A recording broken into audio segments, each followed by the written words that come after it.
स्वागत है आपका आपके अपने ही YouTube चैनल बीएड एग्ज़ाम पर। उम्मीद करता हूं दोस्तों आप सभी बहुत ही अच्छे होंगे और अपने अपनी तैयारियों में भी लगे होंगे। दोस्तों जैसा कि आप स्क्रीन पर देख पा रहे हैं, आज हम लोग इस वीडियो में डिस्कस कर रहे हैं वीर बहादुर सिंह पूर्वांचल यूनिवर्सिटी के बीएड थर्ड सेमेस्टर का जो पहला टॉपिक होता है। और दोस्तों जैसे कि आप यहाँ पे एक चीज़ देख पा रहे होंगे कि यहाँ पे मैंने मेंशन किया है लेसन 1। अब मैं कोशिश ये करूँगा कि आपको भी जो चीज़ें शायद थोड़ा सर्च करने में या प्लेलिस्ट में ठीक से नहीं मिल पाती हैं वो अब सिस्टमेटिक मिले। तो मैं लेसन 1 अगर उसमें कुछ पार्ट्स बनते हैं जैसे कि पार्ट 1, पार्ट 2, पार्ट 3 इस तरह से कुछ भी, तो मैं अब सिस्टमेटिक दूंगा ताकि अगर आपको सिस्टमेटिक तरीके से ढूंढना हो, मान लीजिए कि इस पार्ट के बाद नेक्स्ट क्या टॉपिक है सिलेबस के अकॉर्डिंग भी, तो आपको सर्च करने में आसानी हो। तो मैं इनकी अब सेपरेट प्लेलिस्ट बना दूंगा। साथ ही साथ दोस्तों मैं यहाँ पर अपने एक नए चैनल जो कि उन सारे साथियों के लिए है जो कि अंग्रेजी माध्यम से आंसर देते हैं या फिर आप समझिए कि इंग्लिश में पढ़ना चाहते हैं या इंग्लिश में अपना आंसर लिखना चाहते हैं एग्जाम्स में, तो उनके लिए वहाँ पे सारा कंटेंट आपका इंग्लिश में ही होगा। और अब हम कोशिश करेंगे यहाँ पर जो है हम लोग हिंदी में ही कंटेंट को रखें ताकि मुझे भी थोड़ी वीडियोस में जो है तैयारी करने में जो समय लगता है वो कम लगेगा और आपके पास कंटेंट जल्दी अवेलेबल हो पाएगा। और क्या होता है हिंदी और इंग्लिश में भी थोड़ा सा कंटेंट और लैंग्वेज का डिफरेंस होता है, तो उसकी वजह से जो है अंतर ना हो, आपको इंग्लिश वाला कंटेंट बिल्कुल आपके इंग्लिश वाली लैंग्वेज में ईजिली मिल पाए। हिंदी में जब हम लोग बात करते हैं तो हिंदी का कंटेंट जैसा कि आपको अभी तक हिंदी में आराम से पढ़ने लायक मिल पा है वैसा ही मिल पाए। तो इंग्लिश वाले नए चैनल का लिंक मैं आपको डिस्क्रिप्शन में दे रहा हूं। अगर आप इंग्लिश में देखना चाहते हैं वीडियोस को तो प्लीज़ ज्वाइन करें। अगर आप लोग मुझे थोड़ा ज्वाइन करते हैं और मुझे ऐसा लगता है कि नहीं रिक्वायरमेंट है ऐसी, तो हम उसको कंटिन्यू करेंगे, अदरवाइज तो फिर इस चैनल पर हम लोग हैं ही। तो चलिए अभी स्टार्ट कर लेते हैं। छोटा सा ब्रीफ वीडियो है लेकिन ये आपका काफ़ी आप ऐसा बोल सकते हैं इंपॉर्टेंट टॉपिक है, क्योंकि ये क्वेश्चन आपके 2 मार्क्स में भी कई बार आता है। 8 मार्क्स के हिसाब से तो अभी आंसर कर ही रहा हूं, इसको थोड़ा थोड़ा और एक्सप्लेन करेंगे तो आप 15 नंबर में भी इसको कर सकते हैं। चलिए वीडियो को स्टार्ट कर लेते हैं। लेसन 1 है, इसके बाद लेसन 2, लेसन 3, लेसन 4 इस तरह से करके आप करेंगे। इस तरह के वीडियोज आपको लगातार मिलते रहे दोस्तों। आपको पता ही है चैनल के साथ जुड़ना है, आपको नोटिफिकेशन बेल को प्रेस करना है और चैनल को सब्सक्राइब कर लेना है। तो चलिए आगे बढ़ते हैं और देखते हैं कि टाइप्स ऑफ एक्सेप्शनल चिल्ड्रंस हैं क्या या विशिष्ट बच्चों के प्रकार क्या होते हैं। दोस्तों जैसे कि अभी हम लोग स्क्रीन पे देख पा रहे हैं, अभी हम लोग सबसे पहले थोड़ा सा एक ओवरव्यू ले लेते हैं, एक थोड़ा सा सारांश में समझ लेते हैं कि आखिर विशिष्ट बालक क्या है। तो दोस्तों जैसे कि मैंने आपको पहले भी एक वीडियो में डिस्कस किया हुआ है कि विशिष्ट बालक का मतलब होता है ऐसे बच्चे, ऐसे छात्र जिनके अंदर जो खासियत है या जिनकी जो विशेषताएं, चाहे उनके व्यवहार की बात करें, चाहे उनके शारीरिक विकास की बात करें, या वो पढ़ाई लिखाई में किस तरह का प्रदर्शन कर रहे हैं, इन सारी चीज़ों में एक विशेषता है।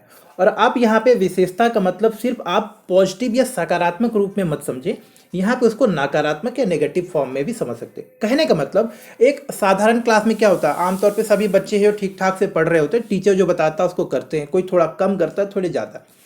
लेकिन उसी क्लास में कुछ ऐसे बच्चे होते हैं जो टीचर जो चीज़ें पढ़ा रहा होता है उसको बहुत ही अच्छे तरीके से समझते हैं और जिनको कि हम कहते हैं कि वो एग्जाम्स में भी बहुत अच्छा करते हैं और वो अपनी तरफ से भी ज़्यादा प्रयास करते हैं। और ख़ास तौर पे ऐसे बच्चे जिनको कि आप कहते हैं, आप साधारण भाषा में बोलते हैं कि ये टॉपर्स बच्चे, ये तो मतलब सब जानते हैं।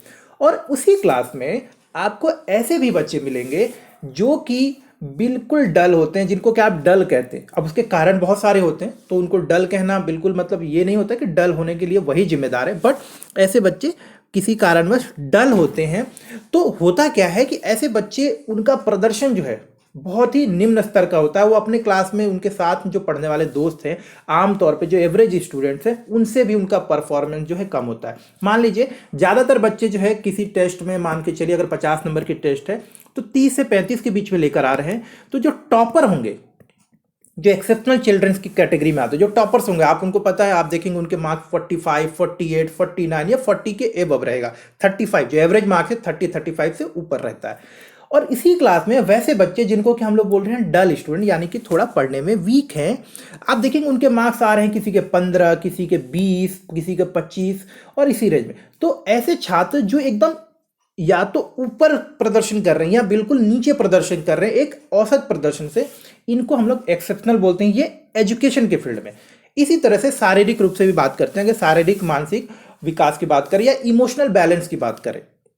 साधारण रूप से किसी को गुस्सा आता है तो हर बार वो गुस्सा प्रदर्शित नहीं करता। साधारण रूप से अगर आपको कुछ बुरा लगता है तो हर बार आप किसी को जवाब नहीं देते। लेकिन ऐसा ही कोई ऐसा कैंडिडेट हो जो बार बार गुस्सा हो जाता है, तो यानी कि वो इमोशनली डिस्टर्ब है, वो एक्सेप्शनल है, इमोशन पे उसका कंट्रोल नहीं है। ठीक है। इसी तरह से अगर आप देखें कि शारीरिक रूप से आमतौर पे जिस तरह से बच्चों का विकास होता है, शाम 10 में से आप 8 बच्चों को देखेंगे कि उनका नॉर्मल एज के साथ ठीक ठीक विकास हो रहा है जैसा कि होना चाहिए। लेकिन उसी में कुछ बच्चे ऐसे होते हैं जिनकी लंबाई, शारीरिक विकास बहुत ही अच्छी हो जाती है, यानी कि औसत से भी काफ़ी ऊंची हो जाती है, काफ़ी बेहतर हो जाती है। और उसी में कुछ ऐसे बच्चे होंगे जिनकी शारीरिक विकास जो है काफ़ी कम रह जाती है।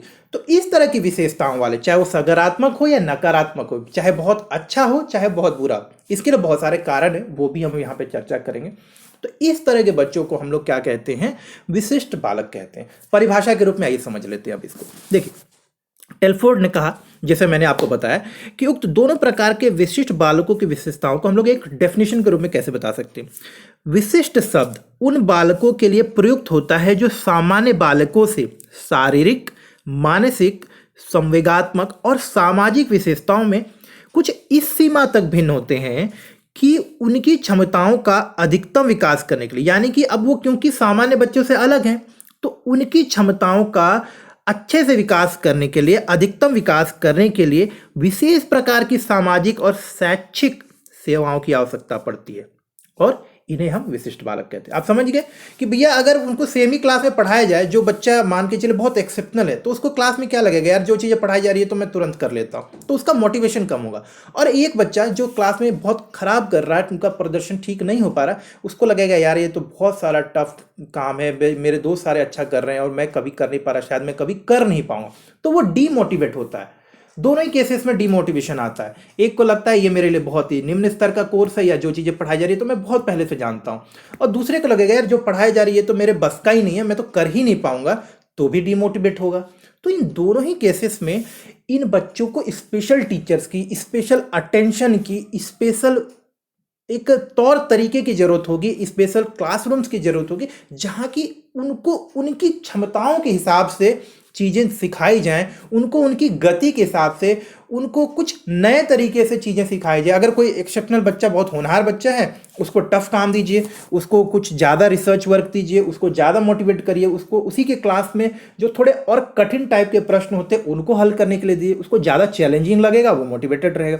जो बच्चा थोड़ा निम्न प्रदर्शन कर रहा है, चाहे वो शारीरिक रूप से मैं बात कर रहा हूँ आपके, तो ऐसे बच्चों को आप ध्यान दीजिए, उनकी समस्याओं का आकलन करिए, उनकी समस्याओं का पता करिए कि आखिर वो क्यों नहीं कर रहा। कई बार ऐसा होता है कि बच्चा क्लास में प्रदर्शन अच्छा नहीं कर रहा, पढ़ाई में अच्छा नहीं है, लेकिन इसके लिए वही जिम्मेदार नहीं। कई बार हो सकता है उसके घर में वातावरण अच्छा नहीं है, माता पिता के बीच में विवाद चल रहा है, शारीरिक रूप से वो कोई परेशान है, या कोई समस्या है जिससे वो ग्रसित और वो पढ़ाई पे फोकस नहीं कर पाया। तो इन सारी चीज़ों का पता लगाना पड़ेगा। ये कब हो पाएगा, जब हम लोग स्पेशल अटेंशन देंगे, विशेष ध्यान देंगे। तो विशिष्ट बालकों को उनके अधिकतम विकास के लिए हमें विशेष ध्यान देना पड़ता है, उनके लिए विशेष शैक्षिक और सामाजिक व्यवस्थाएं करनी पड़ती हैं। अगर हम लोग क्रूकेंस के शब्दों में बात करें तो एक विशिष्ट बालक वह बालक होता है जो शारीरिक, बौद्धिक और संवेगात्मक एवं सामाजिक रूप से सामान्य बुद्धि के विकास की दृष्टि से इतने अधिक अशिष्टांक विचलित होते हैं, मतलब उनका विचलन जो होता है इतना ज़्यादा होता है, या तो एकदम ज़्यादा मतलब बढ़ा हुआ होता है, या एकदम कम होता है, कि नियमित कक्षा जो रेगुलर क्लासरूम होती हैं, कार्यक्रम में चलने वाले जो क्लासरूम में जो स्टडीज़ होती है, जो टीचिंग होती है, या कार्यक्रम जो होते हैं, उनसे लाभान्वित नहीं हो सकते, तथा जिसे विशेष विद्यालयों में देखरेख की आवश्यकता होती है। तो उम्मीद करता हूँ डेफिनेशन से समझ गए होंगे, और जो चीज़ें मैं अभी बताने का प्रयास कर रहा वो भी आप समझ गए होंगे। चलिए अब देखते हैं कि विशिष्ट बालक जो होते हैं उनको कितने अलग अलग वर्गों में बांटा गया, कैटेगरीज या क्लासिफिकेशन बोलते हैं, वो क्या है आपका।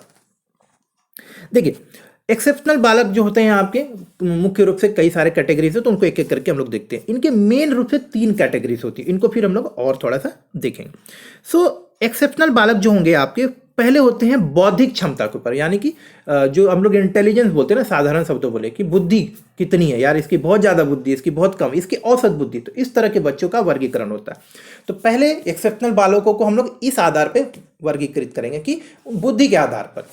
तो बौद्धिक क्षमता के रूप से भिन्न, अब देखिए इसमें क्या होता है, बौद्धिक क्षमता के रूप से भिन्न मतलब यहाँ पर हम लोग बात कर रहे हैं, यहाँ पे आप देखेंगे कि कुछ ऐसे बालक हो गए जिनको कि हम बोल सकते हैं मेंटली रिटार्डेड, मानसिक रूप से पिछड़ा। अब ऐसे बालक कौन से होते, इनको हम लोग डिटेल में नेक्स्ट वीडियो में करेंगे, इनको एक एक करके समझेंगे, एक एक टॉपिक को हम लोग पहले इसको कवर करेंगे, फिर उसके बाद इस टॉपिक को, तो सबको करना पड़ेगा हमको एक एक करके। अभी देखते हैं फिलहाल।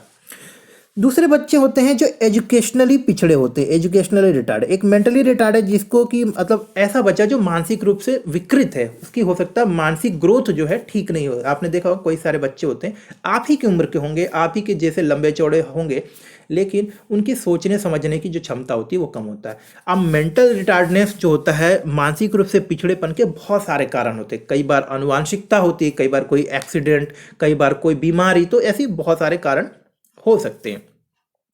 शैक्षिक रूप से एजुकेशनली रिटार्डेड, रिटार्डेड का मतलब होता है वो ग्रोथ जो है कम हो गई है। रिटार्ड का मतलब होता है स्लो होना। जैसे एक्सेलरेट करते हैं ना, उसी तरह से हम लोग रिटार्ड करते हैं। एक्सेलरेट का मतलब होता है तेजी से बढ़ना, और रिटार्ड का मतलब होता है बढ़ने की गति बिल्कुल धीमी होना। तो रिटार्डेड। तो शैक्षिक रूप से पिछड़ापन मतलब आपकी क्लास में जो साधारण बच्चे हैं उनसे जो मेंटली रिटार्डेड बच्चे, सॉरी, एजुकेशनली रिटार्डेड बच्चे होते हैं, उनके सीखने समझने की गति जो होती है कम होती है। इसके भी बहुत सारे कारण हैं। दूसरा होता है इसमें, ये आप समझ लीजिए, एक तरह के जो कम प्रदर्शन कर रहे हैं बच्चे, ठीक है, लो परफॉर्मर बच्चे हैं, इनकी कैटेगरी में आपको बता रहा हूं। और अब हम लोग देख रहे हैं यहाँ पे हाईली परफॉर्म, बौद्धिक क्षमता के आधार पर एक बच्चा जिसे हम लोग बोलते हैं गिफ्टेड, जिसे हम लोग प्रतिभावान बोलते हैं ना, ये टॉपर है बच्चे का। जो प्रतिभावान बच्चे होते हैं, हर क्लास में अच्छा कर रहे हैं, क्लास 1 से लेकर 10 तक, जब तक पढ़ाई के एकदम क्लास का टॉपर रहा, तो वो प्रतिभावान छात्र होते हैं, गिफ्टेड होते हैं। और कुछ बच्चे होते हैं जिनको हम लोग बोलते हैं क्रिएटिव। अब आपने देखा होगा कुछ बच्चे होते हैं म्यूजिक में बड़े अच्छे होते हैं, कुछ बच्चे पेंटिंग में या वाद विवाद में बहुत अच्छे होते हैं, उनकी पर्सनालिटी बड़ी अच्छी होती है, या कुछ नया बनाने में वो बहुत सोचते हैं। आप क्लास में कुछ चीज़ें आप उनको ऑप्शन दीजिए, वो आपको कुछ नया ऑप्शन भी बताएंगे, कुछ नए उपाय बताते हैं। मतलब उनका दिमाग हर दिशा में चलता रहता है, कुछ साधारण से थोड़ा हटकर वो सोचते हैं, जिससे कि कुछ उपयोगी आपको रिजल्ट मिले। तो जो उपयोगी रिजल्ट मिलता है वही होता है क्रिएटिव थिंकिंग। मतलब साधारण चीज से ही जब कुछ हटकर आप कुछ सोचते हैं और उसका परिणाम भी आपको उपयोगी मिले, तो उसे बोलते हैं क्रिएटिव थिंकिंग। तो ऐसे बच्चे भी, तो ये दो सकारात्मक, ये मतलब आपके अच्छे बच्चे हो गए, इनको हम अगर साधारण शब्दों बोले तो ये पॉजिटिव जो बुद्धि का प्रदर्शन करने वाले बच्चे हैं। और ये लो परफॉर्मर है। अब इनको हम लोग डिटेल में समझेंगे तो आप इनको भी कैटेगराइज कर पाएंगे। अगले हैं कैटेगरी में बच्चों को देखेंगे शारीरिक रूप से भिन्न, जिसे बोलते हैं फिजिकली डिफरेंट। अब शारीरिक रूप से भिन्न क्या है? देखिए, एक साधारण बच्चे की शारीरिक विकास आपको पता है, धीरे धीरे एक उम्र के साथ उसकी विकास निश्चित तरीके से होती है, पूरे विश्व में होती है, संसार में हर एक जीवित व्यक्ति का यही एक प्रक्रिया है, चाहे वो जानवर हो, चाहे पौधे हो, चाहे मनुष्य, जीवित चीजों में एक सिस्टमैटिक ग्रोथ होता है। लेकिन कई बार आप देखेंगे उसमें भी काफी अंतर देखने को मिलता है, और वही तो एक्सेप्शनल बच्चे होते हैं। तो हम लोग शारीरिक रूप से एक्सेप्शनल बच्चों की बात कर रहे हैं। इसमें पहली कैटेगरी होती है आपकी, देखिए, विकलांग, अक्षम या अपंग, जिनको बोल सकते हैं हैंडीकैप्ड या क्रिपल्ड। देखिए, हैंडीकैप्ड का मतलब क्या होता है कि आप जो है आपके शरीर में जो कमी है उसकी वजह से कोई काम नहीं कर पा रहे। और रिटार्डेड का मतलब क्या होता है कि आप काम तो कर पा रहे हैं लेकिन स्लो है। तो ये ध्यान रखिएगा आप कि रिटार्डेड और हैंडीकैप में अंतर है। रिटार्डेड मतलब सक्षम तो है, लेकिन हाँ, जो एक अपेक्षित एक्सपेक्टेड जो रेट होती है, जो गति होती है, उससे नहीं कर पा रहे। और हैंडीकैप्ड का मतलब वो कर ही नहीं पा रहे। अब मैं आपको एक उदाहरण दे रहा हूं। मान लीजिए एक बच्चा जो मानसिक रूप से ठीक नहीं है, तो वो क्या करेगा? वो आपको, जब आप उसको कुछ पढ़ने लिखने के लिए देंगे तो वो ठीक से पढ़ लिख नहीं पाएगा, लेकिन वो पढ़ पाएगा, ठीक है। उसको लिखने के लिए देंगे तो हो सकता है वो एक पैराग्राफ लिखेगा, उसमें कई सारी गलतियां करेगा, लेकिन वो लिख पाएगा। तो वो आपका क्या है, रिटार्डेड कैटेगरी में आएगा। लेकिन एक बच्चा जिसके हाथ ही नहीं है, अब वो बताइए कैसे लिखेगा? आप समझ गए कि अगर शरीर में कोई ऐसी कमी आ जाती है जो कि आपके काम करने की, किसी पर्टिकुलर इन्वायरमेंट में, किसी पर्टिकुलर चीज को करने में अगर आपको बिल्कुल बाधित कर देती है, रोक देती है, तो वो आपके लिए हैंडीकैप्ड सिचुएशन होती है। वो मतलब उस चीज की कमी जो है आपको हैंडीकैप्ड बनाती है। अगर हाथ से लिखने वाली कोई चीज और आप कर ही नहीं पा रहे, तो मतलब क्या हुआ कि आप जो है हैंड रिटन, यानी कि जो आपका हाथों से क्या हैंडीकैप्ड है। लेकिन अगर आप लिख पाते हैं लेकिन ठीक से नहीं लिख पाते, तो आप रिटार्डेड हैं। ये आप कैटेगरी को थोड़ा समझिएगा, तब आप और भी नए पॉइंट्स उसमें ऐड कर पाएंगे। तो एक हो गया। दूसरा है चीरकालिक बीमार, यानी कि काफी लंबे समय से जो है क्रोनिकली इल या हेल्थ इंपेयर्ड, शारीरिक रूप से भी। कई बच्चों को आपने देखा हमेशा जुकाम ही रहता है, बुखार ही रहता है, हमेशा दवाइयाँ खाते रहते हैं। इस तरह के बच्चे जब शारीरिक रूप से परेशान हैं तो पढ़ाई में कहाँ से फोकस करेंगे, कहाँ वो खेल कूद में आगे बढ़ेंगे, कहाँ वो एक्स्ट्रा करिकुलर एक्टिविटी करेंगे। तो वो ज़्यादातर अपने स्वास्थ्य से ही परेशान रहते हैं, स्वास्थ्य के ऊपर ही उनका पूरा ध्यान रहता है, उससे ही उनका दिमाग पूरा उस पर ही फोकस्ड रहता है। इस वजह से ना तो एजुकेशन पे ध्यान दे पाते हैं, ना वो किसी स्पोर्ट्स में ध्यान दे पाते हैं, ना वो म्यूजिक कल्चर किसी चीज़ में ज़्यादा फोकस नहीं कर पाते। इस वजह से भी उनकी ग्रोथ जो होती है वो क्या होती है, कम होती है। और इस वजह से वो आपका देखेंगे कि वो निम्न श्रेणी में आ जाते हैं। कई बार औसत बच्चों से उनका प्रदर्शन जो होता है हर एक क्षेत्र में कम होता है, चाहे वो स्पोर्ट्स में हो, एजुकेशन में हो, या किसी भी एक क्षेत्र में, चाहे उनकी पर्सनालिटी की बात करें, चाहे उनके अंदर आत्मविश्वास और मोटिवेशन की बात करें। ये हर एक चीज में आप देखेंगे शारीरिक रूप से अगर कोई अस्वस्थ है तो वो इस तरह की सिचुएशन फेस करता है। तीसरा है श्रवण क्षति युक्त, हियरिंग इम्पेयर्ड। देखिए हियरिंग इम्पेयर्ड का मतलब जो सुन नहीं सकते। और दूसरा है दृष्टि क्षति युक्त, विजुअली इम्पेयर्ड, मतलब जो देख नहीं सकते। अब ये दोनों ही प्रकार की चीजें हैं। अगर किसी की आंखें नहीं हैं किसी साथी की, और किसी साथी की अगर सुनने की क्षमता बिल्कुल जीरो है, तो इसमें भी देखिए कैटेगरीज होती हैं। देखने में भी दृष्टि क्षति बाधिता में भी आप देखेंगे बहुत कैटेगरीज होती है, लेकिन अभी यहाँ डिस्कस नहीं कर रही। इस तरह श्रवण बाधिता में भी कैटेगरी होती है आपकी, कोई थोड़ा सुन पाता है, कोई थोड़ा उससे ज़्यादा। तो ये सारी चीज़ें भी हम लोग डिटेल में अभी डिस्कस करेंगे इस वीडियो के बाद में। और होता है बहुल विकलांगता, मल्टी हैंडीकैप्ड, मतलब एक व्यक्ति के अंदर बहुत सारी समस्याएं, वो देख भी नहीं पा रहा, शायद ठीक से चल नहीं पा रहा। मतलब एक ही व्यक्ति को जब 50 टाइप की बीमारियां होती हैं, शायद शारीरिक रूप से अपंग भी है, मान लीजिए किसी के एक हाथ भी नहीं है, वो ठीक से देख भी नहीं पाता, वो चाहे एक्सीडेंट की वजह से हो, अनुवांशिकता की वजह से हो, या फिर आपका किसी भी शारीरिक कमी के कारण अगर इसमें एक से ज़्यादा विकलांगता है पाई जाती है तो उसको बोलते हैं मल्टीपल हैंडीकैप। तो ये सारी चीज़ें जो हैं शारीरिक रूप से जो एक सब कमियां हैं, कहीं ना कहीं आपको आपका जो प्रदर्शन है उसको आम बच्चों की तुलना में आपके प्रदर्शन को कम कर देता है। तो ये होता है शारीरिक रूप से भिन्न। ये भी एक्सेप्शनल बच्चों की कैटेगरी है, एक्सेप्शनल है अब, क्योंकि ये हो सकता है कि आपके लोअर कैटेगरी में आपको डाल रहा है, लेकिन आप हैं तो साधारण से अलग। तो जब भी कोई आपकी एक विशेषता आपको साधारण से अलग करती है, मतलब आप विशिष्ट कैटेगरी में आते हैं। तो विशिष्ट का मतलब हमेशा अच्छा नहीं है, विशिष्ट के सही अर्थ को समझेंगे तो विशिष्ट का मतलब होता है जो साधारण से अलग है, चाहे वो अच्छा हो या चाहे वो बुरा हो, चाहे वो कम हो या फिर वो ज्यादा हो। दूसरा चलते हैं, तीसरा पॉइंट है मौखिक संचार से भिन्न, डिफरेंट इन ओरल कम्युनिकेशन, मतलब बोलने चालने में जो साधारण बातचीत होती है ना उसे बोलते हैं ओरल कम्युनिकेशन। वाक क्षति युक्त, स्पीच इम्पेयर्ड, या इसको हम लोग बोल सकते हैं कि मतलब आप बोल नहीं पा रहे हैं, आपसे शब्द ही निकल नहीं पा रहे। होता है ना कई बार आप ठीक से नहीं बोल पा रहे, शब्द नहीं निकल पा रहे, हकला रहे हैं, इस तरह की चीज। और दूसरा होता है भाषा विकलांगता। दोनों चीजों को थोड़ा अच्छे से अभी समझेंगे एक एक करके, बहुत ही अच्छा टॉपिक है दोस्तों। तो देखिए पहले हम लोग बात करें स्पीच इम्पेयर्ड। स्पीच इम्पेयर्ड का मतलब होता है कि कुछ शब्द आप ठीक से उच्चारण नहीं कर पा रहे, थोड़ा हकलाहट हो रही है आपको, या आप जिन चीज़ों को बोलना चाहते हैं उनको गलत तरीके से उच्चारण कर, ये सारी चीज़ें स्पीच इम्पेयर्ड होती है। और दूसरा होता है भाषा विकलांगता। देखिए ये अपने आप में, इसका मतलब ये मत समझिएगा, मैं पहले समझा दूं। भाषा विकलांगता का मतलब ये होता है कि आप किसी भाषा विशेष में ठीक से अपने आप को व्यक्त ही नहीं कर पा रहे। इसका मतलब ये भी होता है कि यहां तक कि आप अपनी मातृभाषा में भी ठीक से नहीं बोल पा रहे। तो आप देखेंगे कि बहुत सारे बच्चे होते हैं जो बहुत कम बोलते हैं, क्योंकि उनके अंदर किसी भी कारणवश से वो अपनी मातृभाषा में, जिसमें कि वो हमेशा से बोलते और सुनते आए हैं, उसमें भी ठीक से नहीं बोल पाते। इसका मतलब ये नहीं है कि स्पीच इम्पेयर्ड का मतलब ये है कि अगर आप हिंदी भाषी हैं तो आप शायद इंग्लिश नहीं बोल पा रहे ठीक से, मतलब वो अपनी भी भाषा में ठीक से नहीं बोल पाता है। तो ऐसे लोगों को हम लोग क्या कहते हैं, भाषा विकलांग, लैंग्वेज हैंडीकैप्ड। उम्मीद करता हूं दोनों बातें आप समझ गए होंगे। इनको और डिटेल में देखेंगे तो बिल्कुल समझ ही जाएंगे। मनोसामाजिक रूप से भिन्न, देखिए बहुत इंपॉर्टेंट कैटेगरी है, यहाँ से 15 नंबर के प्रश्न आपको बनते हैं दोस्तों। जी हाँ, ये आप ध्यान रखिएगा, यहाँ से आपके 15 मार्क्स के क्वेश्चन बनते हैं अलग अलग से। खासतौर पे ये टॉपिक देखिएगा आप, ये चारों टॉपिक एक्चुअली मतलब इन पे एक ही क्वेश्चन आपका बनता है। आप देखिए पुराने क्वेश्चन उठा के आपको समझ में आ जाएगा।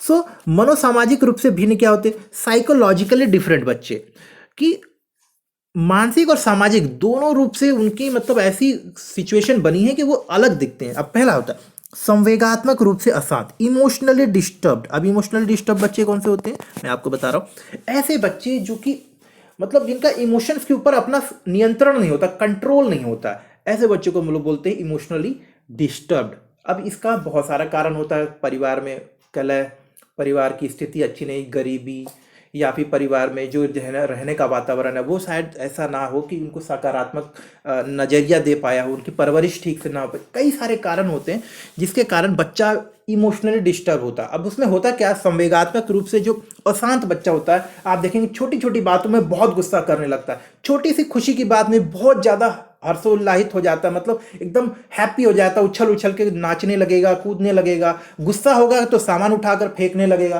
तो इस तरह के बच्चे, मतलब एक्सट्रीम बिहेवियर जिनका होता है इमोशनली लेवल पे, इमोशनल के आधार पे, उनको बोलते हैं इमोशनली डिस्टर्ब, या आप बोल सकते हैं संवेगात्मक रूप से अशांत बच्चा।